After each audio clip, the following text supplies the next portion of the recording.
Hello, good morning, and welcome to another video tutorial in the series that I've been doing on decentralized exchanges in the cryptoverse. In this video, I'm going to be turning my focus to something that's really exciting that's going to be happening here at the end of the month in the Osmosis zone, and that is Superfluid staking. So for those of you that don't want to stick around for the entire thing, let me go ahead and give you the abbreviated version right now. At the end of the month, Superfluid staking is going to be activated on the Osmosis zone. It's only going to be for pool number 1, which is the Atom Osmo pool. To start, you're going to have to be in the 14-day bonding period. If you're already in the 14-day bonding period in Pool 1, there's no need to unbond. However, if you're in the 1 or the 7-day bonding periods, you would need to unbond. It will only be activated for 14-day bonding, the Superfluid staking. Now, it's going to be enabled by, there's going to be a button there, and it's going to allow you to click that button and simply activate the Superfluid staking on your 14-day bonding holdings. The APRs are probably going to adjust down a little bit across the two pools.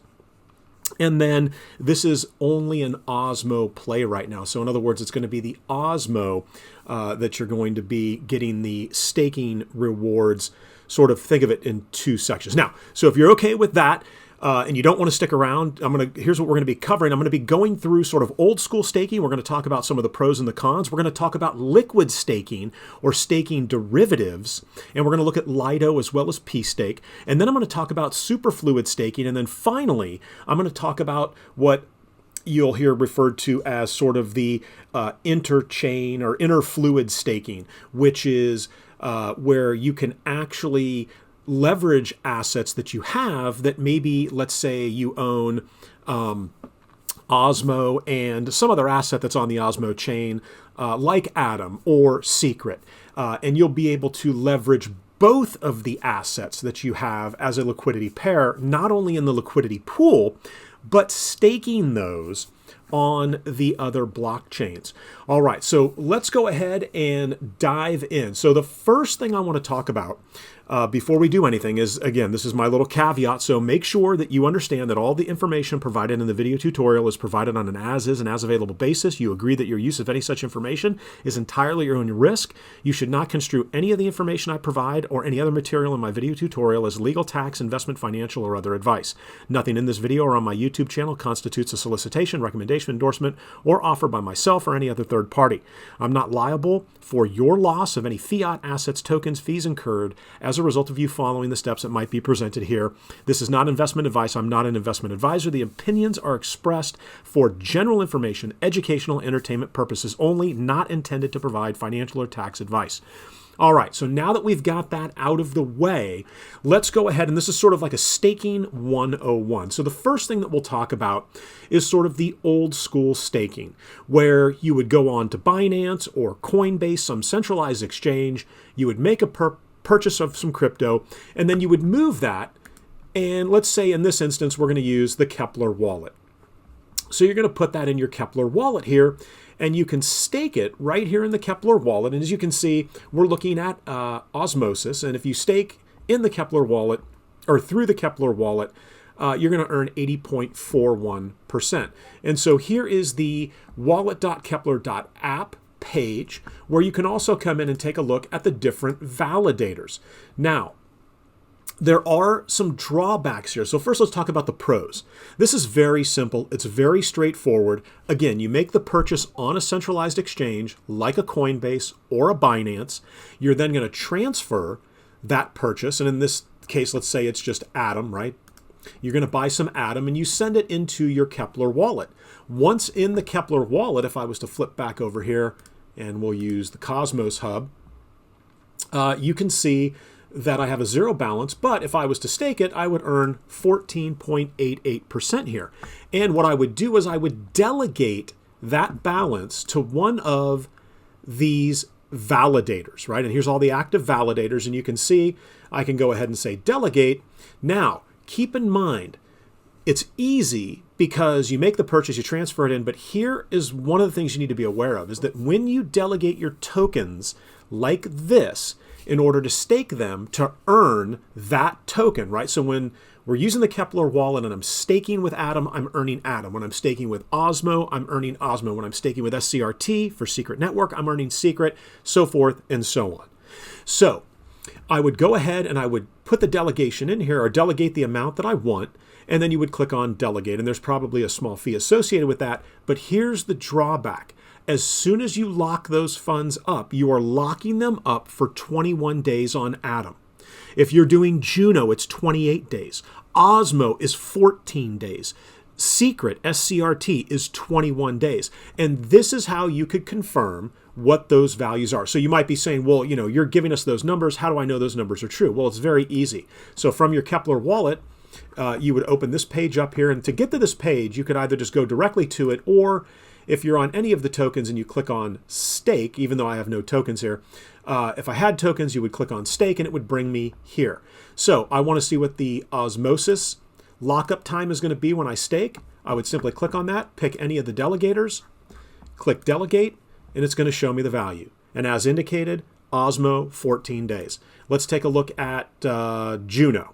And JUNO has one of the longest lockup dates. So I click on stake, we click on manage, I'm going to click on delegate, 28 days. So in effect, it's a full month, right? That if you delegate your tokens to one of these validators in order to earn whatever the interest rate may be, and that's very easy to see. You come to your Kepler wallet, and let's take a look at JUNO, and it's right around 112%.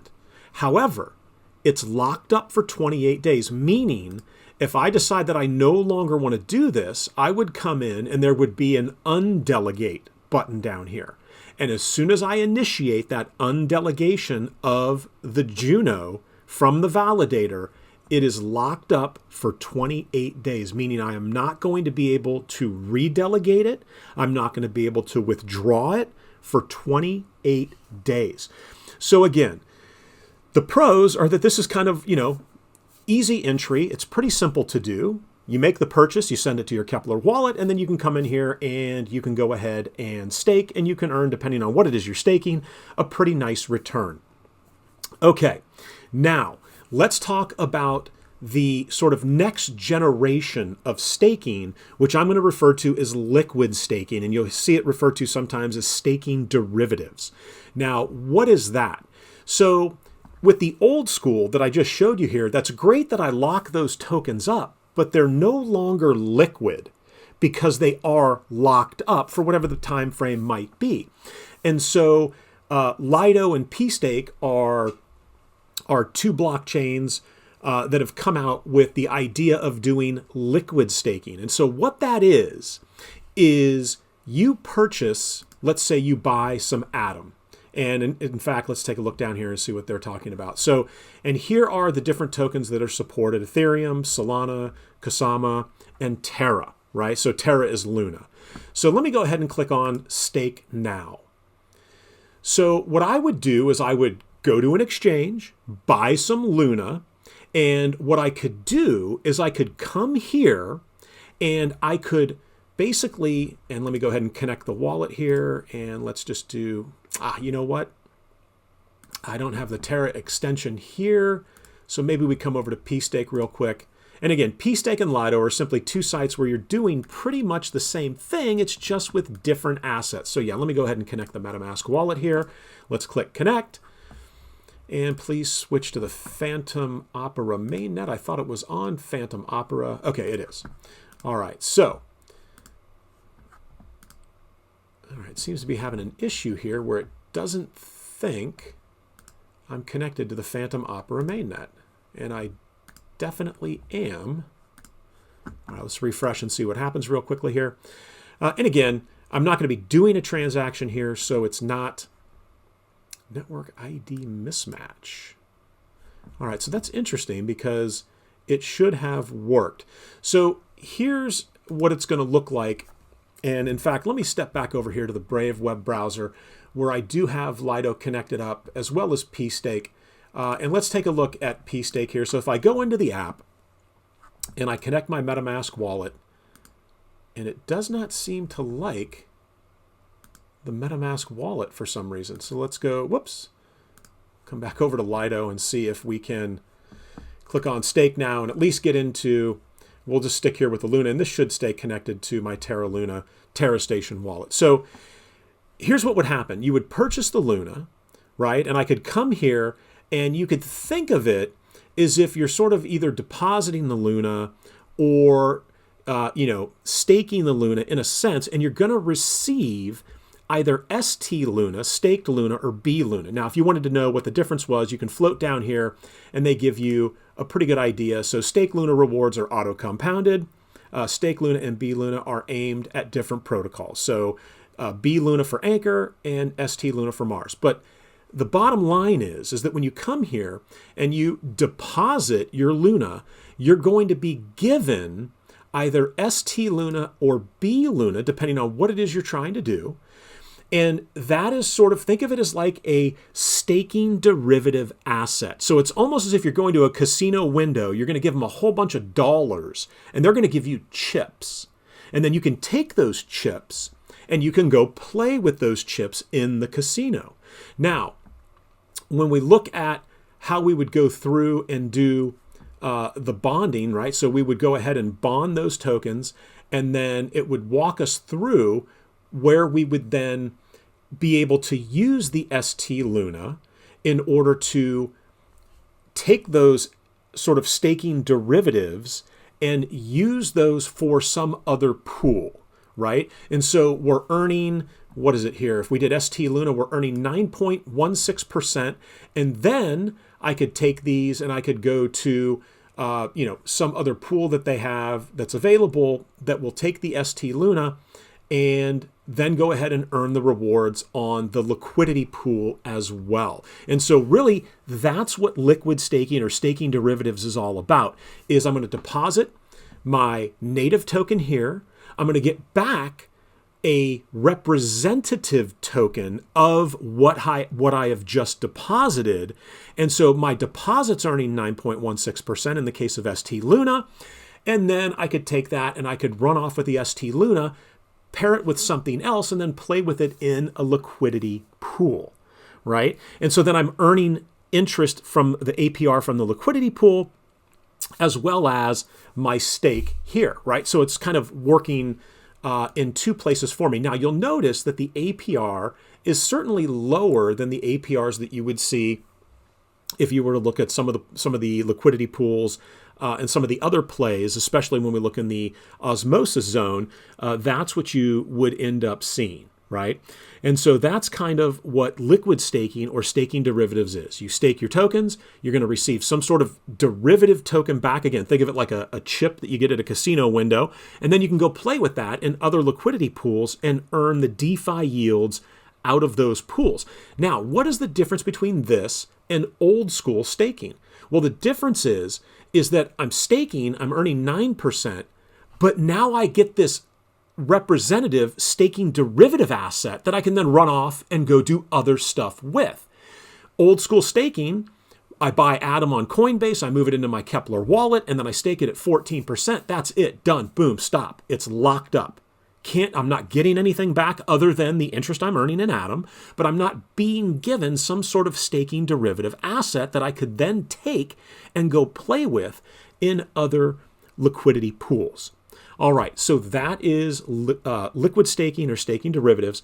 And now we're going to move on to what is sort of really the exciting thing that's getting ready to happen here in the osmosis zone. And that is, we're going to be talking about superfluid staking, right? And I've got a link to a presentation that Sunny Agarwal gave that is absolutely phenomenal. It's probably definitely worth watching, because I'm going to touch on sort of what he goes into at the end of the video. But during the video, he gives a great explanation as to why Osmosis is going to be doing this and sort of the doors that it's going to open. So superfluid staking is also known as revenue staking reverse staking derivatives, right? So we talked about liquid staking and staking derivatives. This is the opposite of that. So on P-Stake or Lido, where we were going to deposit or stake our native token and get some sort of staking derivative asset back, and then we run off and play in the liquidity pools. The way that superfluid staking is going to work is the opposite. Is the opposite. So let's go ahead and enter the lab here. Let's drop into the Osmosis lab. And as I said at the very, very beginning of the video, this is going to be activated toward the end of this month of February 2022. And this is something he was talking about in November of 2021. And it will only be available for pool number 1 initially. And so how is this going to work? And you can see pool number 1 is the Atom Osmo pool.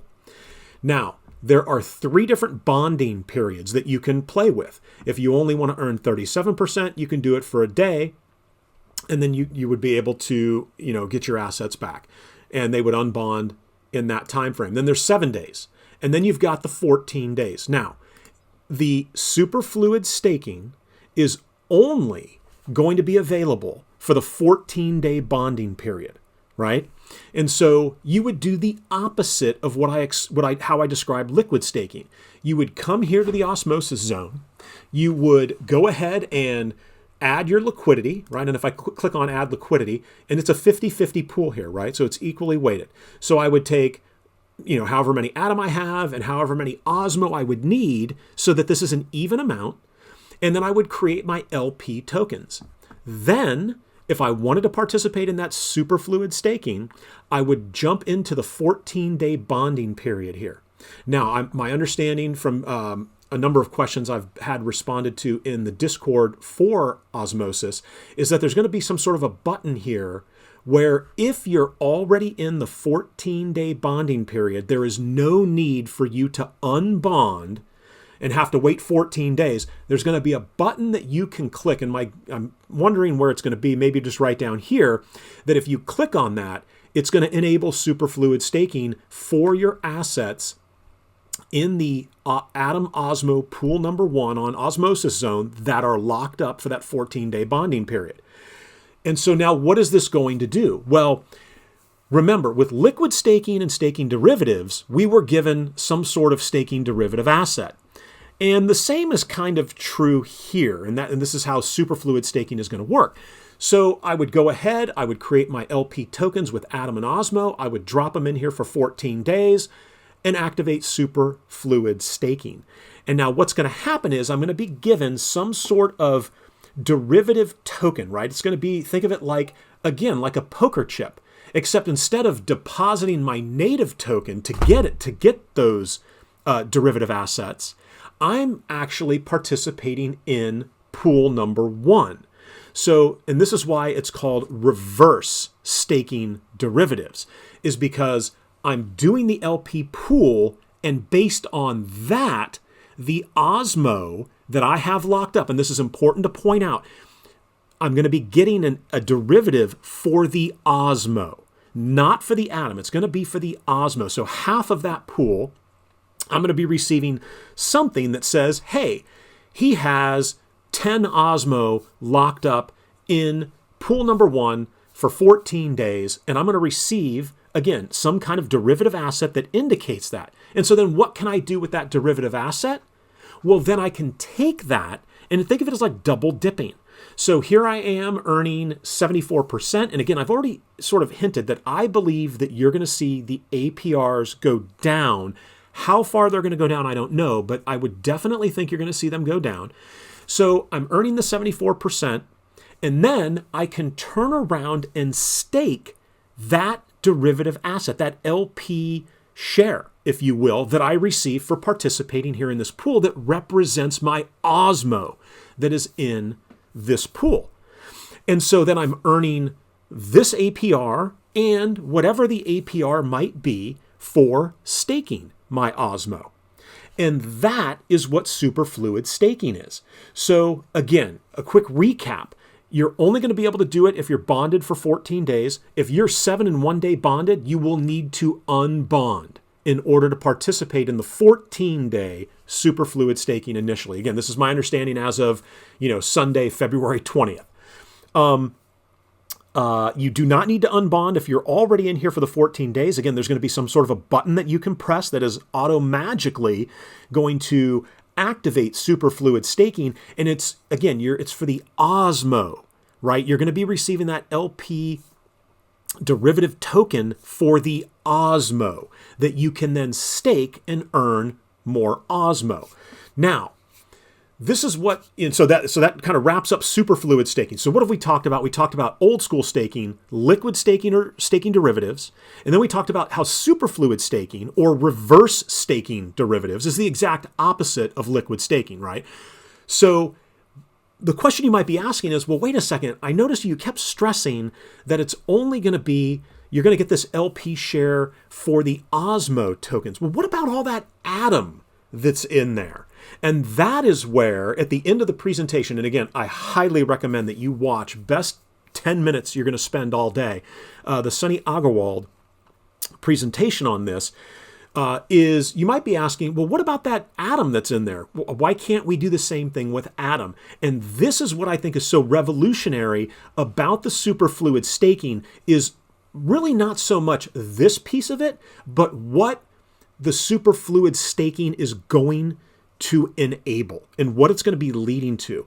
And really, it's going to be called, well, I shouldn't say it's going to be called, but what Sunny refers to it as is interfluid staking or superfluid staking V2, meaning if some asset has its tokens on the Osmosis chain, like Atom, wouldn't it be great if we could do the staking of Atom and Osmo in pool number 1 and then receive some sort of derivative token, some LP share that represents both the Atom and the Osmo. And then if I could take those and go stake those and basically double dip. So superfluid staking is going to open it up so that we can at least do it with Osmo. And then what Sunny refers to as interfluid staking or superfluid V2 is we're going to be looking at doing this, or they're going to be looking at doing this with other tokens that are in the Osmosis ecosystem. And that would be amazing. And it's all going to be done with that IBC, the Inter Blockchain Communication Protocol. And IBC is really what is going to allow this to explode. And, you know, instead of just being able to do one asset, maybe we're able to do all of the assets across all of the different chains. So that is my take on what's going to be happening at the end of this month with superfluid staking. Definitely do your own research, take a look, and I hope that this presentation has made it a little bit easier for you to understand what that's going to look like. And once it is activated, I'll come back and I'm probably going to go ahead and record myself enabling the superfluid staking so that we can see exactly what it looks like. All right, that's all I've got. Thanks so much for watching, and as always, I hope to see you in the next video.